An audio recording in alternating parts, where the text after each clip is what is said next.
defending team, if you've got 5 seconds at every breakdown of the second defensive line, you're going to be a little bit better than if you've only got 1.5 seconds. Does that make sense? So how do we do that? Without giving away penalties. So you've got to, that's an element, if you can get that right in your tackle points, everyone thinks, I want my defensive better, I've got to work on my line speed, I've got to work on my patterns.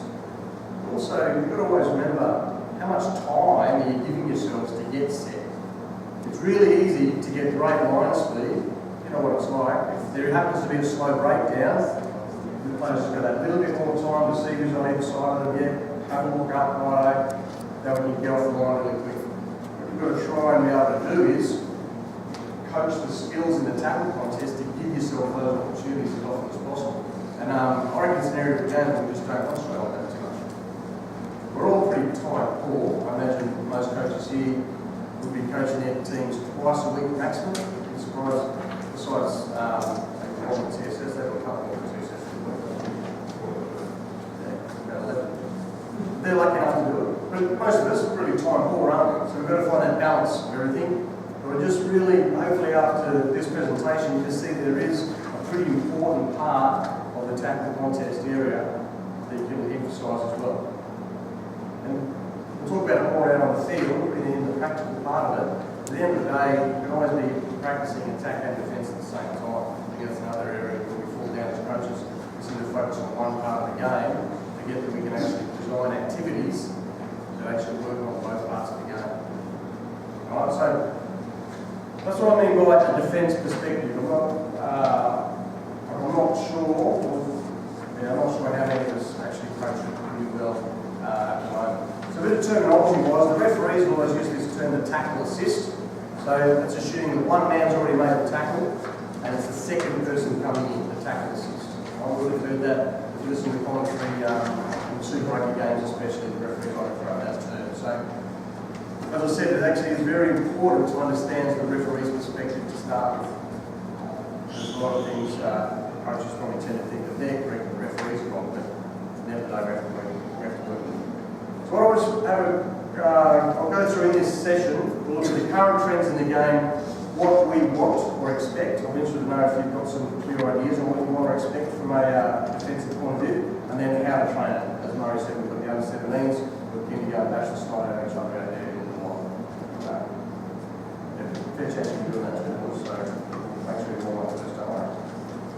Alright, so this is just some stats about the quickness of ball. Like I said, from a defensive point of view, you want slow ball from the recycling, the attacking team. You're defending, you want their recycling to be slow. So there's just some stats. These all come from, if you notice down the bottom there, they're from like a SANS document where they've analysed the Super 15 back then. 2015, yeah. Alright, so in 09, all available within 3 seconds, obviously the percentage was pretty low. And that's, these are the sort of stats that the ball makers of the game look at, because they're always about creating a better, attractive product. Alright, so obviously in 2009, obviously the tacklers were probably getting away with flying around the ball a fair bit. It was probably just after we brought in the rule about no rucking, because we wanted to make the mums happy, but then the cheating flankers in our game, slow over the ball all day, slow the ball, etc. etc. Alright, so what sort of law changes came about to increase that percentage? What sort of changes have we seen in the breakdown over the past couple of years?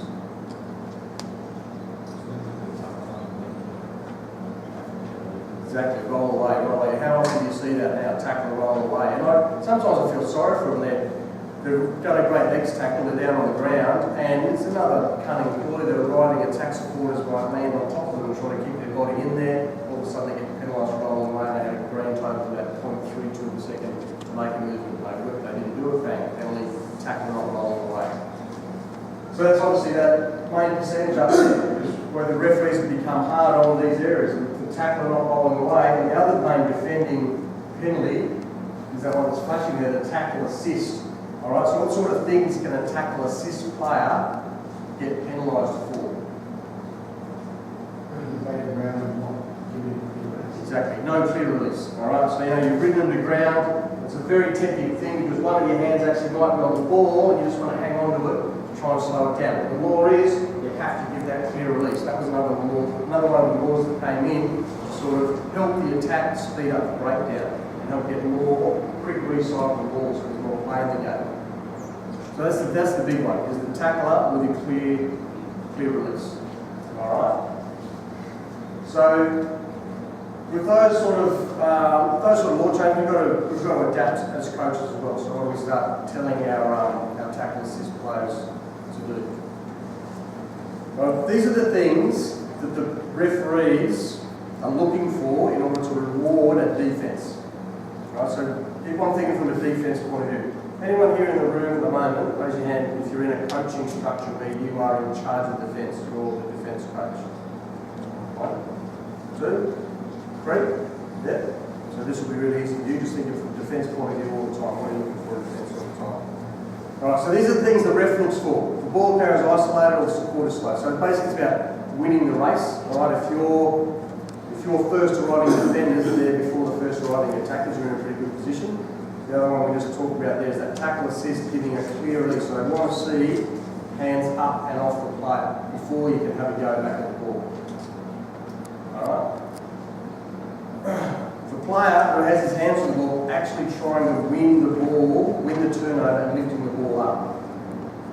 So what do you reckon, reverse of that, what do you reckon the image is that they don't want to see from the defenders? And just holding it down, right? We've seen some guys who get in that pretty decent jacket position, they just sort of hang on for dear life and hang on and seal off over the ball from a defensive point of view. They're just sealing off over the ball. So the refs would actually prefer, and I really encourage you to coach your players, is get into that position by all means. The best thing you get them to do is just pump their elbows. 1, 2, 3. If they do that, the referee sees that, that's a great image. If the referee sees that, we can actually get the shits with the defender. That makes sense? Because it needs to be a contest. You're not just there to seal off, you're there to contest the ball. Alright, so these are the pictures that the referees want to see. A player surviving the clean out. So you might be in that good position and the clean out's come and hit you with a decent whack, but they're not good enough to get rid of you. Maybe their shoulders go over the top of you and you stay nice and tight on the ball. The referee's going to reward you for that as well, if you're good enough to hang on. Or obviously, if the ball carrier is just flat out holding on to it, that's when you've got to reward the defence. Or when the attackers do clean out, they're entering from the side and not square into the contest, or square through the gate. Alright, so that's sort of pictures that they're looking for. Now, I've got some really good footage here, except this laptop, when I just practiced it before you guys got here, it actually crashed about 3 times.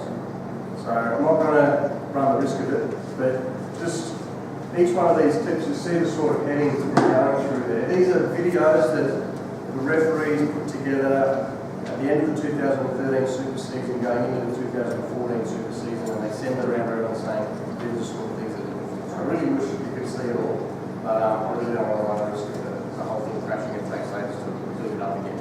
But those, yeah, we might try and get that up, yeah. The sort of things they're looking for there. Beats the ruck, so the defender gets there first, so that's a really important thing, winning the race. It's a really important terminology I reckon you use from a defending point of view, to get there first, but obviously you want to contest by winning the race to get there first all the time. Alright? This one is a really good example. I'm sure you would have seen over the course of the season where I think it's René Rangy, the tackle assist, buys the player to ground, does a great job in letting him go and then attacking the ball. So it's a really good picture of just if you release and then have to go back at the ball, just showing your hands. So it's another good coaching cue, show your hands, show your hands. That's actually it's good that was, the referee's put in defence a referee's error, which was the defender was in a really good position and the referee was actually pulling him to leave it. And then this was a really clear image of this side entry. Pretty much the angle that Kemper is on there.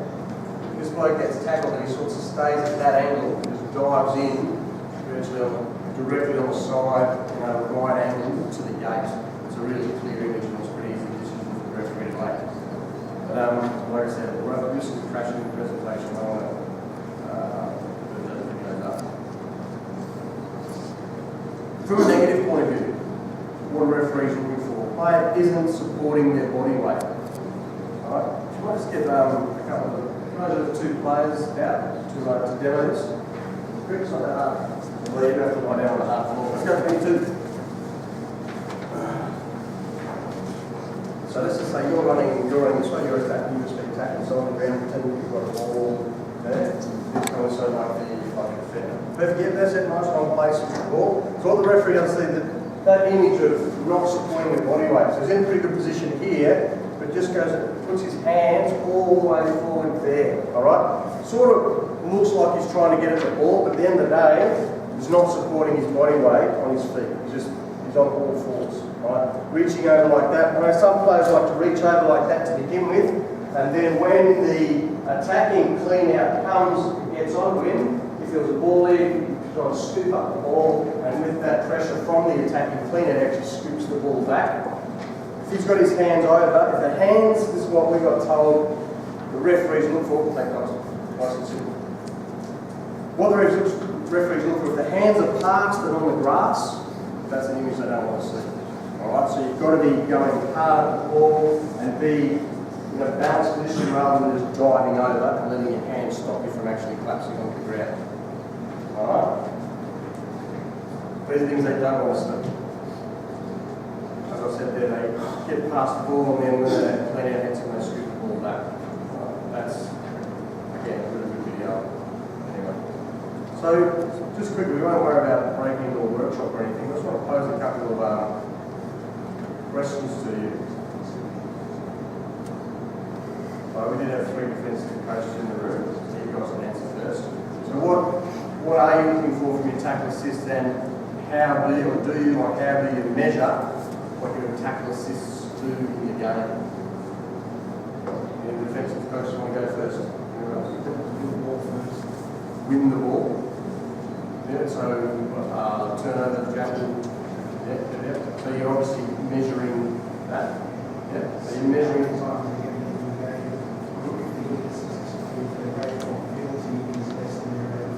Yeah, nice. That's a good ratio to keep. Yeah.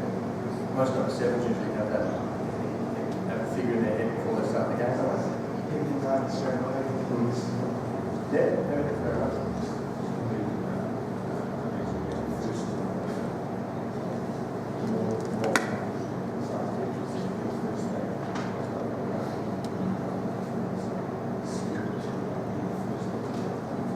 Yep, so getting through the breakdown. Yep, so it's winning the race. Yep. What, you got anything to remember? Yeah, we measure speed as a contest. Yeah, so that's... And example, you grab 5 to 7 second ball with a finish. And also how often we get the space pass. Yeah, so space pass the ball, that's that movement of the defenders above the ball, winning into that space. You got anything? Yeah, one was speed breakdown. Yeah. It's very high. And also trying to slow the ball. Rest of that is set time. I'll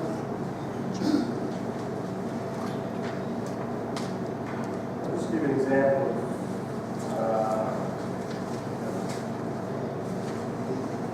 of stats sort of sheet that I've used in the past. Actually, when I was over in Japan, that's what's not as funny in my way. But as far as tackle assist, we actually started to, get pretty specific with the sorts of roles a tackle assist player can do. So a lock is something we term with a tackle assist. If he's second end of tackling targets the ball, tries to lock up the ball and hold it. Alright, so that's a turnover as well, isn't it? If you lock up the ball, hold him, he can't get to the ground, so actually holding him up. Alright, so we used to measure how many times they were doing that successfully. Jackling, obviously everyone knows about that. These next two, driver and pest, actually refer to what Bob was talking about there about winning that space above the ball. And that's going to be something we're going to do a lot with the players out here in the practical exercises. And I'll explain why, from my point of view, my coaching philosophy and why that is, and why I like to mention those. So a driver was someone who did actually successfully get in front of the ball. So he's driven past where the ball is on the ground, defender's going this way, he's got his body actually in front of where the ball is successfully driven through. Whether it's through attack supporters there, he's driven them backwards, or just the fact that there's space in front of the ball, he's got into that space to begin with. He's actually won the race into that space. Both are very important. Obviously, one's a little bit more difficult if it's pushing bodies back versus just going into space. And the other one, that last one there, we call like to be a pest, is when you are trying to get to that space in front of the ball, and you obviously encounter some resistance from some clean outs when he got to you. But if you can manage to stay in the contest, stay in the fight long enough, and just be a pest. How else, if you're in that situation, you've got a couple of clean outs and you're still on your feet, you're still surviving, you're in the contest, you're in the rest of them, how do you think you can be a pest in their eyes, in the attacker's eyes? Slowing down the ball, there's no clean pick up to the halfback where it's going to pick it up, stack it, pick the drive going. Exactly. So the ball, the attack supporters, their feet are still behind the ball because you're sort of contesting them, there's feet moving and stuff going everywhere. You're on your feet, you're allowed to play at the ball, get a toe through, all that sort of, you're just being a pest. Alright, so you might not have won the race, maybe you got there simultaneously, both above the ball. There's no use just giving up, you've still got a massive job you can do in there, which will all lead to shit quality ball or 5 to 7 second recycle ball, which means your defence line's better set. But those sorts of skills in that wrestle, that tackle contest area, they're the things that I don't think we allow enough time in our training for.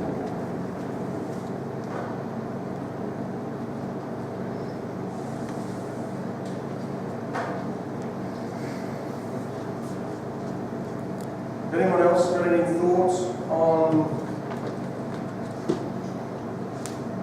their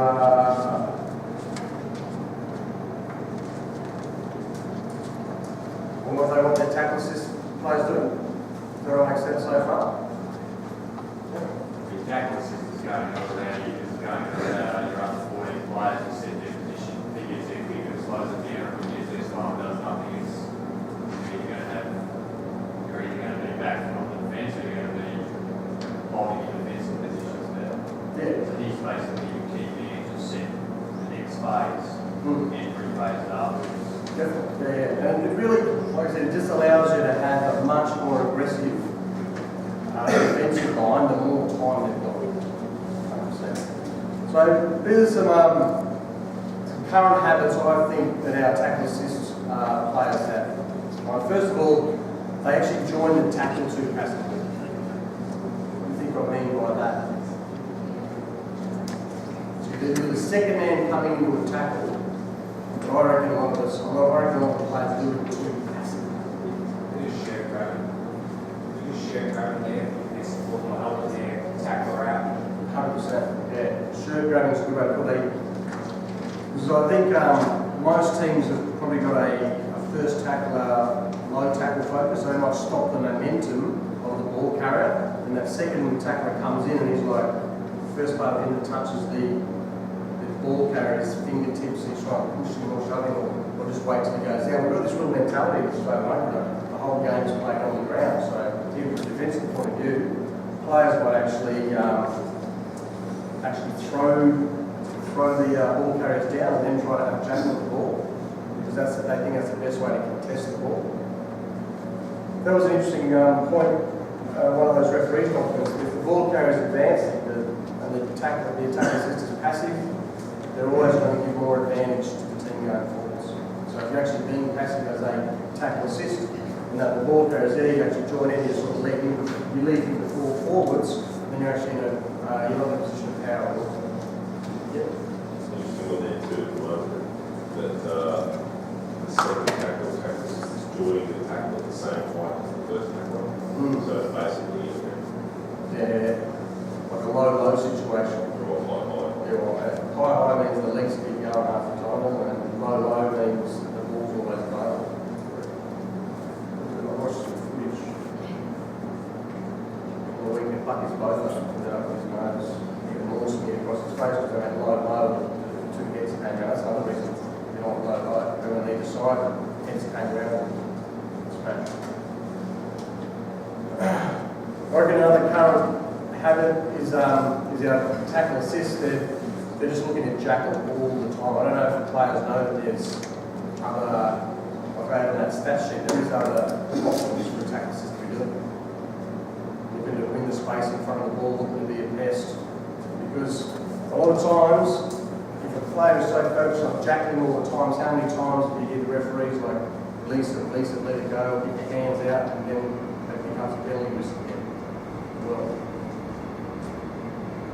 throw down, I spoke about being passive, throwing the guy down. Again, the jackals, the players get so focused on jackling, they think the ball's on the ground, they can actually, that's the only way they can win the ball.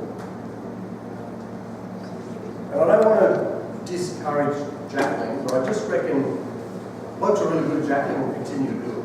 But I don't think it's unrealistic to expect there to be 15 really good jacklers in your team. I think a few years ago, and I'll explain more when I've got some of the video that I've got. A few years ago, we were expecting every single person to be a really good jackler. Alright, everyone remember watching the footage of James Hall's injury to his hamstring? Like he's 6 foot, whatever he is, and he was trying to get his legs as far apart as possible to get into the jackling position. Ended up getting a heap of pressure on him and his hamstring blows out, which is torn off the bone. No one saying that he should never have been taught to jackal, but a big bastard like him, if he's got time, I reckon you're better off swimming through and winning the space in front of the ball than just getting into a non-driving, pretty passive position. You're just a massive target to get whacked. Right? And he's 6'11". Like, what shape are the best jacklers in the world? Yeah, there's a short and stock here as well. Like, you look at low centre of gravity, you're on the ball, that's sweet. Like, I don't know if you need to be doing a shitload of time on your blocks, doing really a lot of jackling techniques. I think there's a few other techniques you can teach. But I think in Australia, you just get a bit obsessed with winning turnover, getting tackles. There's other ways, what I'm saying, there's other ways to do it. This is another important one too. I reckon there's a bit of a reluctance in our defensive patterns for defenders on the outside. So players coming from that direction of a defender outside where a tackle's made. There's a bit of reluctance to jump in there, especially if the attack generally has one extra number over. And you sort of think, oh, I'm subtracting from my defensive line from going in there. Again, I reckon it's an opportunity that we're just letting slip. Right? We spoke at the very beginning about we've got to teach the decisions for our defenders to make. That is a decision that sometimes the bloke on the outside should be making. Especially if the attacker has run the outside shoulder of the defender who's made the tackle. He's actually landing pretty close to you. Actually take that time to go in there and slow the ball down. If you're doing a good job of slowing the ball down in the attack contest, you'll have time for your defenders to fold around and worry about the numbers out there. A lot of time you can focus on, I can't go in because there's numbers out here. It's a decision. We've got to get our players making all the decisions. Alright, so these are the areas that I'm trying to, that I think are important to get to, and what I try to get across in the teams that I coach from a defensive point of view. That second man mindset needs to be more aggressive. So all that passiveness about going down, throwing down, waiting, crack the ball on the ground, we've got to get that out of our players' mindset. If you're the second tackler, or tackle assist, I prefer the second tackler, like you have got a tackling job to do. What's the first thing we tell blokes when they've got to tackle? What part of their body should be hitting the ball carrier if you're a tackler? Shoulder. Alright, if you're the second tackler, what's the first part of your body that should be hitting the ball carrier? It's still your shoulder. Alright, so be aggressive. If you want to join in, and join in. Alright, be aggressive with it. Alright, so it starts with the hit. Alright, once you can get a good hit, Then you want to start to work on the control of that upper body. That's a lot of the stuff we'll do out here is, once you've got control of that upper body, what do you do with it? Getting an arm hook in, squeezing and sticking with that ball carrier and controlling his upper body. That's your biggest job to do. If the low tackler's done his job in halting momentum, the second tackler's job is to control the upper body. That's what we're doing, fair bit of work in the practicals area. Alright, so once we're controlling that upper body, one of two things is going to happen. We're either going to take him down to the ground, and if you do so, you want to finish on top. That's one of the main things, don't finish side by side, you want to finish on top. And these are all sort of body orientation skills that you've got to work on through a few wrestling sort of wrestling moves, wrestling play. It's just things you've got to practice over and over, so you get to orientate, finishing on top and keeping your legs away as well. You don't want to get your legs tangled up because then you can never get back to your feet. Alright? If you've done that, if you've finished on top and you've kept your legs away, it's very easy to reload. When I say reload, it's basically going from off your feet back to your feet. If you're off your feet, you're out of the game. I'm sure the referee says that 1,000 times. So there's nothing wrong with going off your feet. You've got to be very good at getting back to your feet. The amount of time you're off your feet is the issue. Alright, so nothing wrong with going off your feet to begin with, then reload, and then, as I've used that pest sort of that terminology, reload, take the space and be a pest in around that area. If you have, as a tackler, you have gone on the ground. The other situation that will happen is you keep them up off the ground. So you choke or lock on the ball and you actually don't let the man go to the ground. Again, I'm sure we've all seen the situation. Ball carrier gets locked up by a second tackler who's holding him up. A few more people join in, becomes more. What's the first thing the defenders will say? Keep him up, keep him up, keep him up. The ball carrier starts to try his hardest to actually get to the ground. You've just got to wrestle and keep him up. And that's a turnover as well. There are lots of other ways to get turnovers besides jackal. Yeah, so if you get along with that ball, the referee calls for more, the thing collapses and goes to the ground. Yeah, just say, hang on, you can be lying on the wrong side. You want to wrap it all around. Yeah. That's a great ball. Got a question.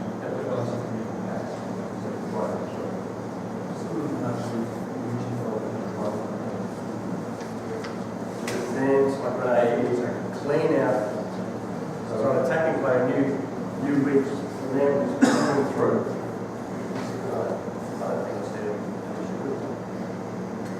Any referees in the room?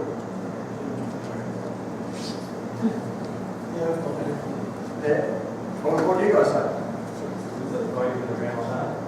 Like if they're, so obviously you're saying I'm the defender and a attacking supporter's going to clean me out, I've been strong enough to hold my own ground, pulling through off his feet. You just got to remember, if you pull on the ground, you don't have the ability, because you're not the tackler, to go straight on the ball. You've still got the injury. Okay. Because the tackler must at least place it on the ground. We're talking about the second leg is leg. Yeah. So if you're not taking space, instead of playing them off, taking space, you probably just do right pulling through. Yeah. There's no issue with that. The issue would arise with, again, not being tackled. That's no issue from my perspective. Well, yeah. What's your nose on? Well, let's demo. Can we have boys? Can we come out? Have a ball carrier, a defender, and an attack supporter. Come on, come on. Yeah, you're like a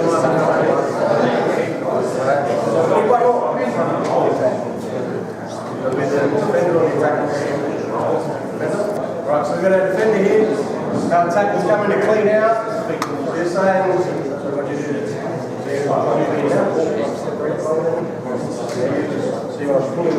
So you're pulling by the back of the jersey and you go down. So he's off his feet now, you're out. So then what can this bloke, then what can he do? Once he's got him on the ground, he's back into that position, there's space in front of him. So he can step over, he can go there. I'd probably say there wouldn't be any space in front. If he was to bring that guy over, free, just go straight to ground. And there will be no space between you and that wall. Still being sealed. The concept is that If he's sealing off the wall, there's building on top of the wall, it's still not. It's not a wall. Thing yet. So you worry more from a legality point of view?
Definitely, I reckon it makes it defensive point of view, you want this. If you've got in that best position, you think they're getting the better of you, they're stumbling forward as well.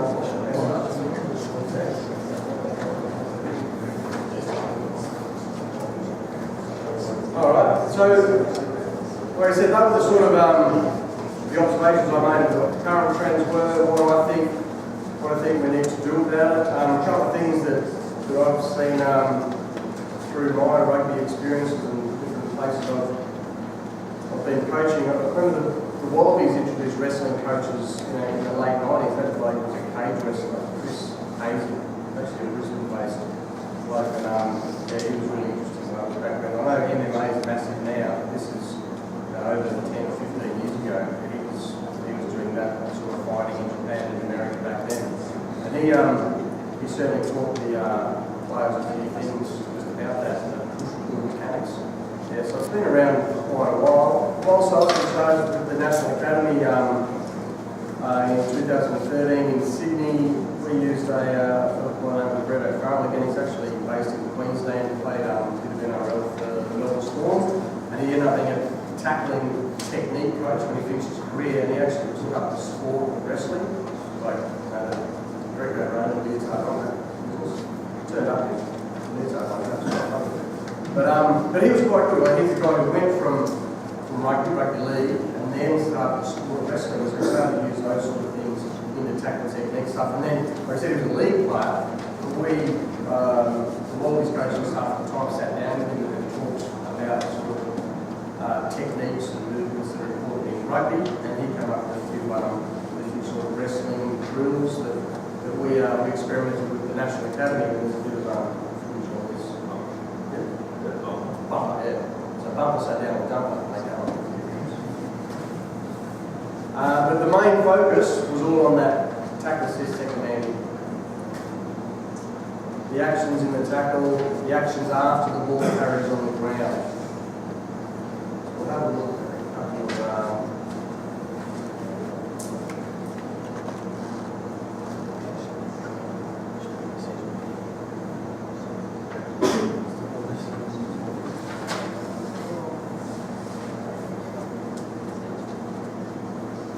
So this is important for the players up the back. A lot of these activities we look at here will actually be doing, you'll be demonstrating. Get out of there.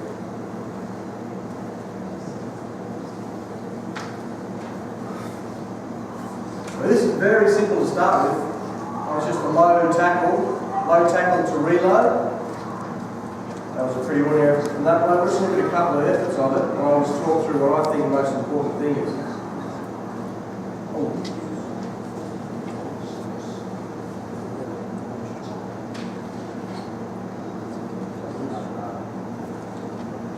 Remember I said a few years ago there was a lot of focus on getting basically every player to do a lot of jackling. We look in this footage here as a classic example of it. This is an okay tackle, he's in a good, you see over there he's just gone straight on the ball. Right. My focus personally, what I like to coach is for the players to not be doing that at the end of their effort. I would actually be encouraging them to make that tackle, even a bit of a pest on the way up, make that tackle, and then rather than stopping there, stay in a strong body position all the way past the ball. Right, just to start to get people not out of the habit of jackling, but just teaching them something else. Because like I said, natural jacklers in a game situation are always going to try to do it. But I want to teach them something else besides just always looking at the ball straight away. So get back to your feet and then see how that guy's just stopped there? Like that's, as far as I'm concerned, that's not the end of the tackle. He does pretty well here. Talk about body orientation, so at the moment he's playing on the wrong side. He does a pretty good job bringing his legs around. So he's getting into that position there. From there, I would be asking my players just to stay in that strong body shape and try to fuel past the ball. That's, like I said, it's all about changing the mindset from always having tackle. Very simple one-on-one drill there. In order to get that habit of getting back to your feet and getting in that position, instead of jackling actually going through, what do you reckon a very simple addition to that activity would be to encourage us to drive through? Send that man to go get it, then he's got to figure it out straight away, he's already going to draw it back. So Exactly, so have a target here, even just like a bloke on a hitch shield coming up to there, so this guy when he gets to his feet, he's going to go through. Know what you mean? Yeah, just a second, which would be the image of an attack supporters there. Well, yeah.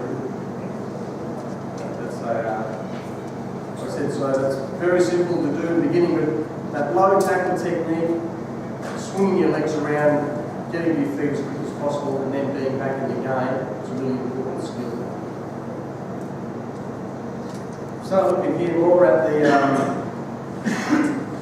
the second tackle sort of thing. Okay, so I talked about that control of the upper body. Alright, so this is another activity that we'll do outside. So we're starting in a hooked position. Okay, so this guy here has got his arm hooked underneath the big fella. And what we term this is driving the bus. So he's going to twist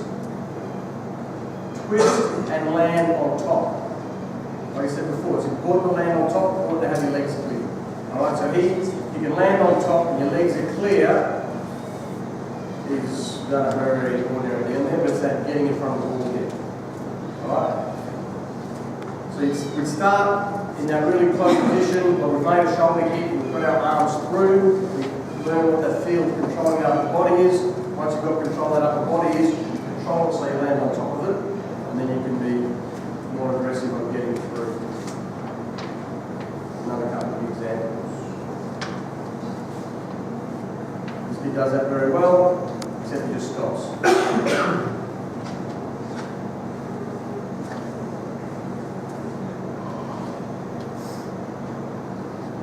big wheel in the middle there.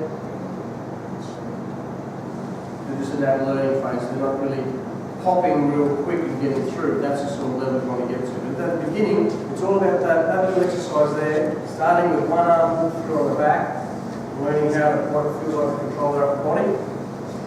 That's how you start. And then we progress and we'll do this outside. We'll make this, the ones we do tonight will make it a little bit more competitive. So that's a classic. we've just broken down the fact that first tackler in, he's done the job of stopping the momentum. Second tackler's got to come in, make contact, get an arm hook, control the upper body, take him down on the ground, finish on top, pop, and get through.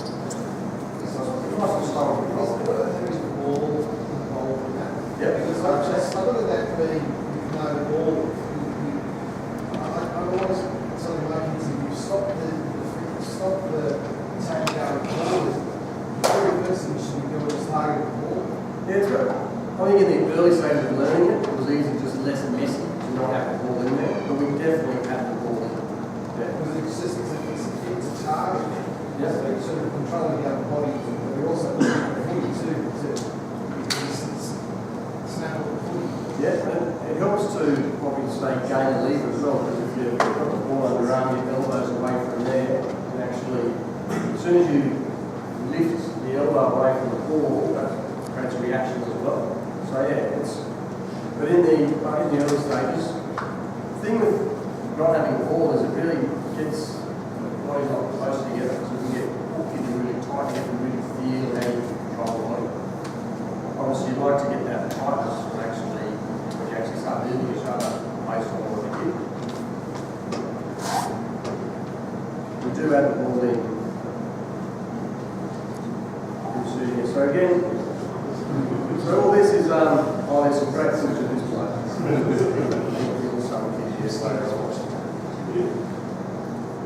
So again, it's moving, getting a hit, getting that hook, so you control that upper body. You notice there too, his orientation is completely wrong. Like he actually starts going that way, and then he goes completely out the other way. So, again, they're learning it. But they're the sort of things you want to sort of make clear at the beginning, so that body orientation is really important. And then, it's actually doing two things here. You notice that the shorter guy there he's actually trying to go to ground. All they're working on is going forward, getting a hit in the hook, and then once you've got a hit in the hook, you can actually either, if the guy's trying to get to ground, you can hold him up, or if the guy's trying to stay up, you can get him down. So you're in control. It's all about getting a hit, getting the hook, controlling the upper body, you can do whatever you want.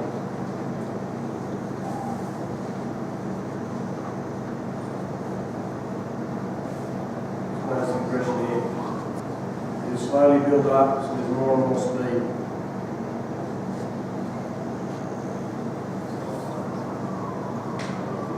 So we're running the ball in here.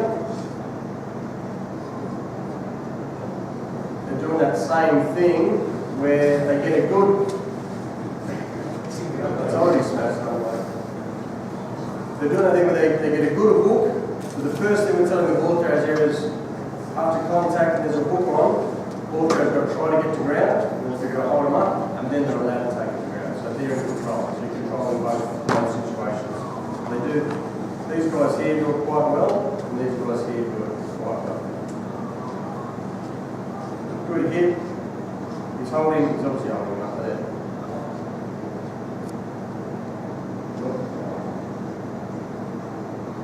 And then when it's time to take them down, they take them down, and then they've both got their bodies orientated the correct way, and they're going through and past the ball.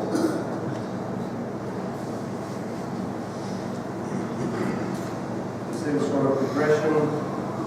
This kid over here does this very well. Good hit. So we look for that.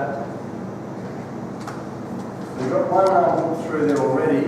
As I was talking about, there's opportunities when the ball's involved. You see him look for, he looks for that second hook. Once you've got two hooks, you've really got a lot of control down, except he doesn't orientate himself properly at the end. He should be finishing through there.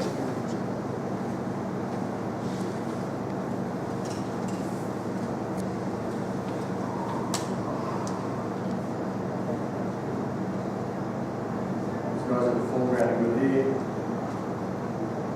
Again, not orientating himself on the whole way through. So then you can make it really live, like these blokes. It's just no ball, but it's actually both of them just trying. It's just whoever can get the dominant hit and get the dominant hook.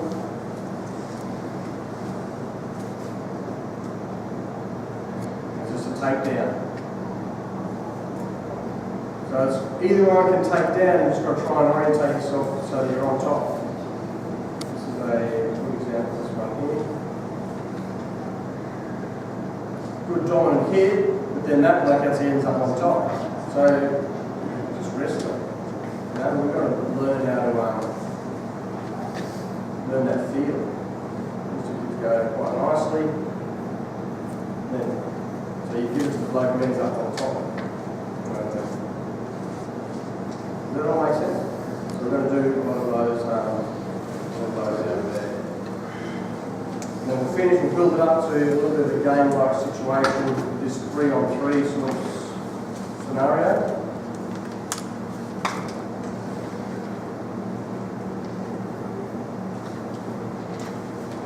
So obviously, he takes that inside space, this guy becomes the tackle assist.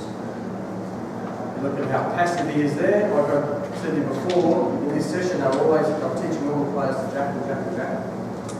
Alright, you see how this footage is from about 2012, before we did the wrestling work. So there, he's got such an opportunity to get involved in that tackle before that bloke is on the ground.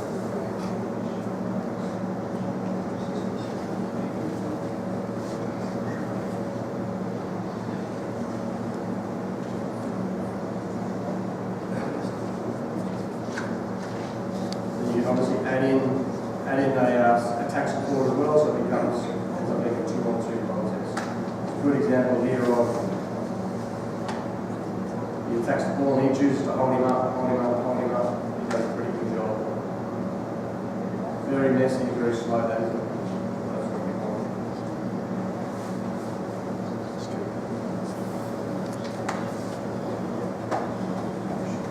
So just quickly, we'll look at this here, and then a couple of games through ones, and then we'll go outside.